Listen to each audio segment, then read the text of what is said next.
নমস্কার বন্ধুরা, আজ আমি আপনাদের সাথে শেয়ার করব রুই মাছের কাসুন পোড়ার ঝোল রেসিপি। এটি খেতে অত্যন্ত সুস্বাদু হয় আর গরম গরম ভাতের সাথে জাস্ট জমে যাবে। তো চলুন বন্ধুরা দেখে নিই কীভাবে বানালাম আমি এই রুই মাছের কাসুন পোড়ার ঝোল। তো এর জন্য প্রথমে একটা কড়াই গরম করে নিয়েছি। এর মধ্যে আমি দিয়ে দিলাম 1 টেবিল স্পুন মতন সর্ষে, কালো সর্ষে। এটা একটু হালকা ভাজা ভাজা করে নেব। যখন এর থেকে পটপট করে আওয়াজ হবে বুঝতে হবে যে সর্ষেগুলো ভাজা হয়ে গেছে। আবার অতিরিক্ত ভাজা যাবে না, তাহলে কিন্তু একদম ঝোলটা তেতো হয়ে যাবে। তো এটা নামিয়ে একটা ফাইন পেস্ট করে নেব। তারপরে একই কড়াইয়ের মধ্যে দিয়ে দিলাম সর্ষের তেল, আর দিয়ে দিলাম কালো জিরে ফোড়ন আর একটা কাঁচা লঙ্কা ফোড়ন। একটু হালকা নাড়াচাড়া করে নেবো। এর থেকে দারুণ একটা গন্ধ বেরোনোর পর দিয়ে দিলাম 1 চামচ হলুদ গুঁড়ো আর অল্প একটু কাশ্মীরি রেড চিলি পাউডার। এর থেকে সুন্দর একটা কালার আসবে। আর দিয়ে দিলাম স্বাদ মতন লবণ, আর দিয়ে দিলাম এখানে পরিমাণ মতন গরম জল।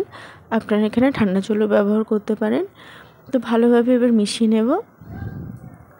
মিশিয়ে এটাকে আমি কিছুক্ষণ ফুটতে দেবো। এদিকে আমি কিছু রুই মাছ নিয়েছি, এর মধ্যে দিয়ে দিলাম লবণ আর হলুদ গুঁড়ো।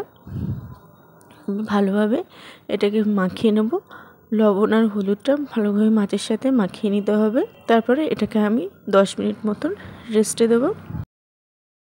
সর্ষের পাউডারটা এরকম হয়েছে, দেখুন এরকম হবে ঠিক। এবার অন্য একটা কড়াইতে আমি সর্ষের তেল গরম করে মাছগুলো একটু হালকা করে ভেজে নেব। তো মাছগুলো ভাজা হয়ে গেছে, এগুলোকে আমি নামিয়ে নিলাম। এদিকে দেখুন ঝোলটা একটু হয়ে এসছে, একটু কমে এসছে। এর মধ্যে আমি দিয়ে দিলাম ভেজে রাখা মাছগুলো আমি কিছুক্ষণ রান্না করে নেব। তো মাছগুলো দিয়ে দিলাম। তারপরে আমি আর দিয়ে দিলাম 2 কাঁচা লঙ্কা, আর দিয়ে দিলাম করে রাখা মশলার গুঁড়ো 1 টেবিল স্পুন মতন। এবার ভালোভাবে মিশিয়ে আর একটু ফুটিয়ে নেব।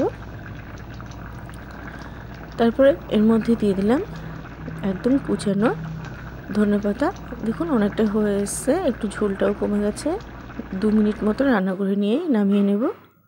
তো বন্ধুরা রেডি হয়ে গেল রুই মাছের কাসুন পোড়া গরম গরম ভাতের সাথে। এটা হলে আর কিছুই লাগে না, খুবই সুস্বাদু হয় খেতে। তবে চলুন বন্ধুরা আজ এই পর্যন্ত, আবারও হাজির হব অন্য কোনো রেসিপির সাথে। সবাই ভালো থাকবেন, সুস্থ থাকবেন। রাধে রাধে।